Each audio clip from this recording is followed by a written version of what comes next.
মই এগৰাকী বিধৱা আছিলোঁ আৰু গাঁৱৰ পৰা মোৰ বান্ধৱী এজনীৰ পুতেকে চহৰলৈ পঢ়িবলৈ আহিছিল আৰু সি মোৰ সৰু ছোৱালী দুজনীকো পঢ়াইছিল। তাক মোৰ বহুত ভাল লাগিবলৈ ধৰিছিল, কিন্তু সি মোক বহুত লাজ কৰিছিল। কিন্তু আচৰিত কথাটো এইটোৱেই যে সি ৰাতি বহুত সোনকালে তাৰ কোঠাত সোমাই দৰজাখন বন্ধ কৰি দিছিল আৰু নাজানো কোঠাটোৰ ভিতৰত সোমাই সি কি কৰিছিল। এদিন মই তাৰ কোঠাত সোমাই লুকাই থাকিলোঁ। তাৰপিছত মই দেখিলোঁ, সেয়া দেখি মোৰ মূৰত বিনামেঘে বজ্ৰপাত হোৱাৰ দৰে হ'ল। সিটো মোৰ উলংগ মোৰ স্বামীৰ আকস্মিক মৃত্যুৱে আমাৰ জীৱন অন্ধকাৰ কৰি তুলিছিল। মোৰ দুজনী ছোৱালী আছিল, যিয়ে অনবৰতে চৰাইৰ দৰে কলকলাই থাকিছিল। তেওঁলোকো এতিয়া একেবাৰে মৌন হৈ পৰিছিল। নিজৰ দেউতাকক হেৰুৱাৰ দুখে তেওঁলোকৰ অন্তৰ ভাঙি চুৰমাৰ কৰি পেলাইছিল। বহুত সৰুতে তেওঁলোকে নিজৰ দেউতাকক হেৰুৱাইছিল আৰু হয়তো তেওঁলোকৰ দেউতাকৰ ঠাই জীৱনত আৰু কোনোৱেই ল'ব নোৱাৰিব। সময় কাৰোৰে বাবে ৰৈ নাথাকে আৰু মোৰ ছোৱালী দুজনীও সময়ৰ লগে লগে দেউতাকক লাহে লাহে পাহৰিবলৈ ধৰিছিল। কিন্তু আমাৰ জীৱন এতিয়া আৰু আগৰ দৰে হৈ থকা নাছিল। এনেকুৱা লাগিছিল যেন কোনোবাই আহি আমাৰ জীৱনৰ পৰা সকলো ৰং মচি দিলে। আৰু তাৰ কেইমাহমান পিছতে মোৰ স্বামীৰ বন্ধুৰ ল'ৰা মোহিত চহৰলৈ পঢ়িবলৈ আহিছিল। তেতিয়া যেন মোৰ মৰিশালি হৈ থকা ঘৰখনত পোহৰ বিয়পি পৰিল। মোৰ ছোৱালী দুজনীয়ে আকৌ হাঁহি ধেমালি কৰিবলৈ ধৰিছিল। মোহিতে মোৰ ছোৱালী দুজনীক আকৌ জীৱন জীয়াবলৈ শিকাইছিল, কিন্তু সি মোক বহুতেই লাজ কৰিছিল। মোৰ ছোৱালী দুজনীৰ লগত তাৰ বহুত সোনকালেই বন্ধুত্ব গঢ়ি উঠিছিল আৰু তেওঁলোকে গোটেই কেইজন মিলি এতিয়া ঘৰখন পোহৰাই তুলিছিল। আৰু মোৰ ছোৱালী কেইজনী আকৌ হাঁহি ধেমালি কৰা দেখি ময়ো যেন আকৌ জি উঠিছিলোঁ। মই বহুত কম বয়সতে বিধৱা হৈ গৈছিলোঁ।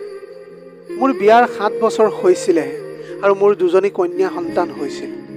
আমাৰ বৈবাহিক জীৱনৰ সুখ উপভোগ কৰিবলৈ নাপাওঁতেই মোৰ স্বামীয়ে এটা মটৰ দুৰ্ঘটনাত মোক এৰি চিৰদিনৰ কাৰণে গুচি গ'ল।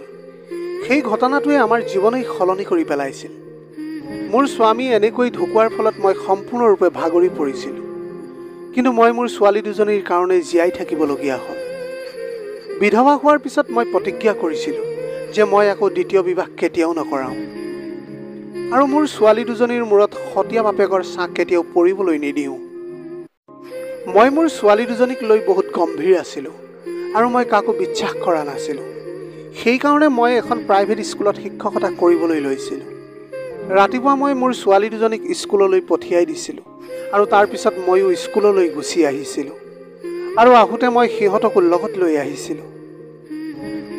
মই মোৰ জীৱনত ইমান ডাঙৰ দায়িত্ব ল'বলৈ শিকিছিলোঁ যে মোৰ অন্তৰ মজবুত হৈ উঠিছিল আৰু এতিয়া মই অকলেই মোৰ ছোৱালী দুজনীৰ লগত জীৱন কটাই আছিলোঁ।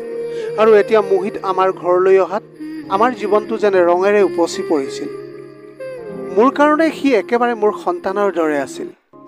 কলেজত পঢ়িবলৈ সি চহৰলৈ আহিছিল আৰু মই তাক কৈছিলোঁ যে সি যেন মোৰ ছোৱালী দুজনীকো পঢ়ুৱাই দিয়ে, তেতিয়া ময়ো অলপ জিৰণি পাম।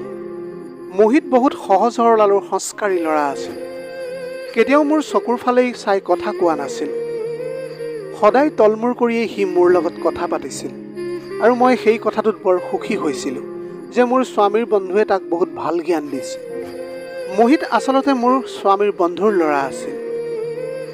মোহিতে মোৰ দুয়োজনী ছোৱালীকে পঢ়াবলৈ আৰম্ভ কৰি দিছিল আৰু যেতিয়াৰ পৰা মোহিতে সিহঁতক পঢ়ুৱাবলৈ লৈছিল তেতিয়াৰ পৰা দুয়োজনীয়ে পঢ়াত বহুত ভাল হৈ উঠিছিল। দুয়ে সকলো পৰীক্ষাত ভাল নম্বৰ পাইছিল, নহ'লে নিজৰ দেউতাকক হেৰুৱাৰ পিছত সিহঁতৰ পঢ়াত একেবাৰে মন বহা নাছিল। স্কুলৰ পৰাও সিহঁতৰ অভিযোগ আহিবলৈ ধৰিছিল, কিন্তু মোহিতে আহিয়েই সিহঁতৰ পঢ়োৱাৰ দায়িত্ব ভালকৈ লৈছিল। সি সদায় সন্ধিয়া সিহঁতক পঢ়ায় আৰু নিজেও পঢ়ে আৰু ময়ো তেওঁলোকৰ ওচৰত বহি মোৰ স্কুলৰ কাম কৰোঁ। ৰাতিপুৱা মোৰ ছোৱালী দুজনীৰ লগত মোহিতেও তাৰ কলেজলৈ ওলাই গৈছিল আৰু আমি ঘৰলৈ অহাৰ পিছতহে সি কলেজৰ পৰা আহিছিল। মোহিত অহালৈকে মোৰ ভাত বনোৱা হৈ গৈছিল, কিন্তু সি সদায় নিজৰ কোঠাতে বহি ভিতৰত ভাত খাইছিল। সি মোক বহুত লাজ কৰিছিল আৰু ময়ো তাক জবৰদস্তি আমাৰ লগত ভাত খাবলৈ কোৱা নাছিলোঁ। অহা কেইবছৰমানলৈকে সি আমাৰ ঘৰতে পঢ়িব আৰু মোৰ বিশ্বাস আছিল যে তাৰ লাহে লাহে লাজ কমি যাব। মোহিত অহাৰ পিছত ঘৰৰ সৰু সুৰা কাম কিছুমানো সিয়েই কৰিছিল। মোহিতে ঘৰৰ ৰেচনৰ বজাৰো কৰি আনিছিল আৰু কেতিয়াবা কেতিয়াবা ঘৰো চাফা কৰিছিল। মই মোহিতৰ তাত মোৰ স্বামীৰ সাদৃশ্য দেখিবলৈ পাইছিলোঁ। তেওঁৰ কিছুমান স্বভাৱ একেবাৰে মোহিতৰ দৰেই আছিল। মোৰ স্বামীৰ লগত মোৰ প্ৰেম বিবাহ হৈছিল। তেওঁ মোহিতৰ দৰে চহৰলৈ পঢ়িবলৈ আহিছিল আৰু কলেজতেই আমাৰ চিনাকি হৈছিল। কিন্তু সেই সময়ত মোৰ স্বামীৰ ইয়াতে কোনো সম্পৰ্কীয় নাছিল। সেইকাৰণে মোৰ স্বামীয়ে হোষ্টেলতে থাকি পঢ়িছিল। 3 বছৰলৈ মই আৰু মোৰ স্বামীয়ে প্ৰেমৰ বান্ধোনেৰে বান্ধ খাই আছিলোঁ আৰু পঢ়া শেষ হোৱাৰ পিছত মোৰ স্বামীয়ে ঘৰৰ মানুহৰ লগত আমাৰ সম্পৰ্কৰ কথা ক'লে আৰু সকলোৱে বৰ আনন্দৰে মান্তি হৈ গ'ল। যিদিনা মই তেওঁৰ কইনা হ'লোঁ, সেইদিনা মোৰ অনুভৱ হৈছিল যেন মোৰ জীৱন সম্পূৰ্ণ হৈ গ'ল। তেওঁৰ লগত কটোৱা প্ৰতিটো মুহূৰ্ত মোৰ জীৱনৰ সকলোতকৈ ভাল সময় আছিল। নিজৰ ঘৰ এৰি মই তেওঁৰ ঘৰলৈ গুচি আহিছিলোঁ আৰু তাৰ পিছৰ পৰাই মই জীৱনত কেতিয়াও পিছলৈ ঘূৰি চোৱা নাই। বিয়াৰ 7 বছৰৰ ভিতৰত ঈশ্বৰে আমাক ধুনীয়া মৰম লগা দুজনী কন্যা সন্তান দিছিল। মোৰ স্বামীয়ে বিয়াৰ আগতেই চহৰত ইয়াতে চাকৰি কৰা আৰম্ভ কৰিছিল আৰু আমি চহৰতে ঘৰ বনাইছিলোঁ। সেইকাৰণে আমি ইয়াতে থাকিবলৈ লৈছিলোঁ। মোৰ স্বামীৰ গাঁৱৰ বন্ধু অনুপ মাজে সময়ে আমাৰ ঘৰলৈ আহিছিল আৰু মোহিত অনুপৰে সন্তান আছিল। মোৰ বিয়াৰ সময়ত মোহিতৰ বয়স 10-12 বছৰমান আছিল, কিন্তু সি এতিয়া ডেকা হৈ উঠিছিল। বিয়াৰ পিছত মই আৰু মোৰ স্বামী দুবাৰমান গাঁৱলৈ গৈছিলোঁ, কিন্তু মোৰ গাঁৱৰ জীৱন বৰ কঠিন যেন লাগিছিল। সেয়েহে মই আৰু গাঁৱলৈ কেতিয়াও যোৱা নাই। আমাৰ জীৱন বহুত ধুনীয়াকৈ চলি আছিল। আমাৰ একো বস্তুৰে অভাৱ হোৱা নাছিল। আমাৰ ছোৱালীৰ জন্মৰ পিছতো মোৰ স্বামীৰ নিজৰ কামত উন্নতিও হৈছিল, কিন্তু আমাৰ কপালত চাগে আন কিবাহে লিখা আছিল। এটা এনেকুৱা ৰাতিপুৱাই মোৰ স্বামী হাঁহি মুখেৰে অফিচলৈ ওলাই গৈছিল, কিন্তু তেওঁ আৰু কেতিয়াও উভতি নাহিল। বৰঞ্চ অলপ দেৰি পিছতে মই খবৰ পালোঁ যে মোৰ স্বামীৰ মটৰ দুৰ্ঘটনা হৈছে আৰু তেওঁক হস্পিটেলত ভৰ্তি কৰোৱা হৈছে। সেই খবৰটো শুনি মই পাগলৰ দৰে হস্পিটেললৈ দৌৰিলোঁ আৰু গাঁৱৰ ঘৰলৈ ফোন কৰি খবৰ দিয়া হৈছিল। কিন্তু হয়তো মোৰ স্বামীয়ে আমাৰ সম্পৰ্কটোৰ আয়ুস ইমান দিনলৈকে লিখি আনিছিল। সেয়েহে তেওঁ হস্পিটেলত 2 ঘণ্টা থকাৰ পিছত আমাক সকলোকে এৰি অজান দেশলৈ গুচি গৈছিল। মই নিজৰ চকুৰ সন্মুখতে মোৰ জীৱন লগৰীয়ে মোৰ পৰা চিৰদিনৰ কাৰণে গুচি যোৱা দেখিছিলোঁ। আজিও চকু বন্ধ কৰিলে তেওঁৰ চেহেৰাই মোৰ চকুত ভাহি আহে। মোৰ স্বামীয়ে যোৱাৰ আগতে মোক কৈ গৈছিল যে মই যেন আমাৰ ছোৱালী দুজনীক ভালকৈ পঢ়াই শুনাই ডাঙৰ দীঘল কৰোঁ, আৰু তেনেকৈ ময়ো তেওঁৰ কথা সদায় ৰাখিবলৈ চেষ্টা কৰি আহিছোঁ। মোহিতৰ দেউতাকেও তেওঁৰ বন্ধুৰ আকস্মিক মৃত্যুত হতাশা হৈ পৰিছিল। মোৰ স্বামীৰ মৃত্যুৰ পিছত মোহিতৰ মাক দেউতাকে আমাৰ ঘৰলৈ অহাটো বহুত কমাই দিছিল। যেতিয়াই তেওঁ আহিছিল তেতিয়াই তেওঁৰ বন্ধুক মনত কৰি ফেকুৰি ফেকুৰি কান্দিবলৈ ধৰিছিল। সেইকাৰণে তেওঁ এতিয়া মাজে সময়ে ফোনতে আমাৰ খবৰ ৰাখিছিল। যেতিয়া মোহিতৰ দেউতাকে মোক ফোন কৰি মোহিতক পঢ়াৰ কাৰণে চহৰলৈ পঠিওৱাৰ কথা ক'লে, তেতিয়া মই তেওঁক কৈছিলোঁ যে মোহিতক হোষ্টেলত পঠিওৱাৰ প্ৰয়োজন নাই, আমাৰ ঘৰলৈ পঠিয়াই দিয়ক। আমাৰ ঘৰ মোহিতৰ আংকুলৰ ঘৰ হয় আৰু আমাৰ ঘৰত থাকিলে মোৰো অলপ ভয় কমিব। মোৰ কথা শুনি মোহিতৰ দেউতাকৰ যেন সকলো সমস্যাই সমাধান হৈ গ'ল, কাৰণ তেওঁ মোহিতক অকলে তেওঁ হোষ্টেললৈ পঠিয়াবলৈ ভয় কৰি আছিল। তেওঁ মোক কৈছিলে যে মোহিত বৰ সহজ সৰল আৰু লাজকুৰীয়া স্বভাৱৰ ল'ৰা আৰু বহুত সোনকালেই কাৰো লগত সহজ হ'ব নোৱাৰে। আৰু ময়ো নিজেই দেখিছিলোঁ সি আমাৰ ঘৰলৈ অহা এমাহমানেই হৈ গৈছিল, কিন্তু সি মোৰ লগত এতিয়াও ভালকৈ কথাই পতা নাছিল। মোৰ সৰু ছোৱালীজনীও সকলো সময়তে তাৰ কোচত উঠিয়েই ঘূৰি ফুৰিছিল আৰু মোহিতেও সিহঁতক বহুত মৰম কৰিছিল আৰু সদায় সিহঁতৰ বাবে চকলেট চিপছ লৈ আহিছিল। মই বহুতবাৰ মোহিতক মানাও কৰিছিলোঁ যে সিহঁতক সদায় এইবিলাক আনি দিব নালাগে, কিন্তু সি সদায় কলেজৰ পৰা আহোঁতে সিহঁতৰ বাবে লৈ আহিছিল। যোৱা কেইদিনমানৰ পৰা মোৰ গা বহুত বেয়া হৈ গৈছিল, কিন্তু মই বুজি পোৱা নাছিলোঁ কি কৰোঁ। মোৰ গা বেয়া বুলি কাকো মই কোৱাও নাছিলোঁ। মই কাকো চিন্তাত পেলাব বিচৰা নাছিলোঁ আৰু মই স্কুলৰ পৰাও ছুটি ল'ব পৰা নাছিলোঁ। সেইকাৰণে মই যিকোনো প্ৰকাৰে নিজকে টানি আজৰি কাম কৰিবলৈ চেষ্টা কৰি আছিলোঁ। কিন্তু দিনে দিনে মোৰ গা বেছি বেয়া হৈ যাবলৈ ধৰিলে। যেতিয়া ৰাতি মোৰ গা বহুতেই বেছি বেয়া হ'বলৈ ধৰিছিল তেতিয়া মই মোৰ কোঠাৰ পৰা বাহিৰলৈ ওলাই আহিছিলোঁ। মোৰ গাৰ শক্তি হেৰুৱাই পেলোৱা যেন লাগিছিল। সেয়েহে মই চাদৰ ওপৰলৈ গ'লোঁ। চাদৰ ওপৰত এটা সৰু কোঠা বনোৱা আছিল আৰু মোহিত তাতেই থাকিছিল। মই চাদৰ ওপৰতে বহিলোঁ। মোৰ চকু মোহিতৰ দৰজাৰ ওপৰত আছিল।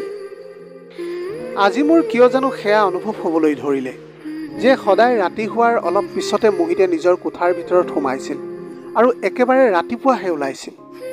আৰু তেওঁৰ কোঠাত টিভিও নাছিল আৰু তাৰ কোঠাটো লাইটটো বহুত দেৰিলৈকে জ্বলি আছিল। তেনেহ'লে সি ইমান সোনকালে কোঠাৰ ভিতৰত সোমাই কি কৰি আছিল? আজিকালি চহৰৰ কলেজৰ পৰিৱেশো বেছি ভাল নহয় আৰু ল'ৰাবিলাক বেছিকৈ ড্ৰাগছৰ আসক্ত হয়। সেইকাৰণে হঠাতে মোৰ মোহিতক লৈ চিন্তা হ'বলৈ ধৰিলে। সি উঠি অহা এজন ডেকা ল'ৰা আছিল। সি গাঁৱৰ সহজ সৰল পৰিৱেশত ডাঙৰ দীঘল হৈছে। মোৰ মনলৈ বাৰে বাৰে এইটোৱেই ভাৱ আহিবলৈ ধৰিলে যে যাতে চহৰৰ পৰিৱেশে তাক ধ্বংস কৰি নিদিয়ে। মোহিত যেতিয়ালৈকে চহৰত আছিল সি মোৰ দায়িত্বত আছিল, কাৰণ তাৰ দেউতাকে মোক বিশ্বাস কৰিয়েই তাক আমাৰ ইয়ালৈ পঠিয়াইছিল। যদি সি কিবা বেয়া সংগত পৰি যায় তেন্তে মই তাৰ দেউতাকক কেনেকৈ মোৰ মুখখন দেখুৱাম? মোহিত আমাৰ ঘৰলৈ অহাৰ 3 মাহ হৈ গৈছিল, কিন্তু সি এতিয়াও মোৰ লগত সহজ হ'বলৈ পৰা নাছিল। আৰু না মোৰ লগত সি ভালকৈ কথা পাতিছিল যে মই তাক চিধা চিধিকৈ কিবা এটা সুধিব পাৰিম। সি মোক দেখাৰ লগে লগে লাজতে তলমূৰ কৰিছিল। তাক মই কেনেকৈ সোধোঁ যে সি ৰাতি সোনকালে নিজৰ কোঠাত সোমাই কি কৰে?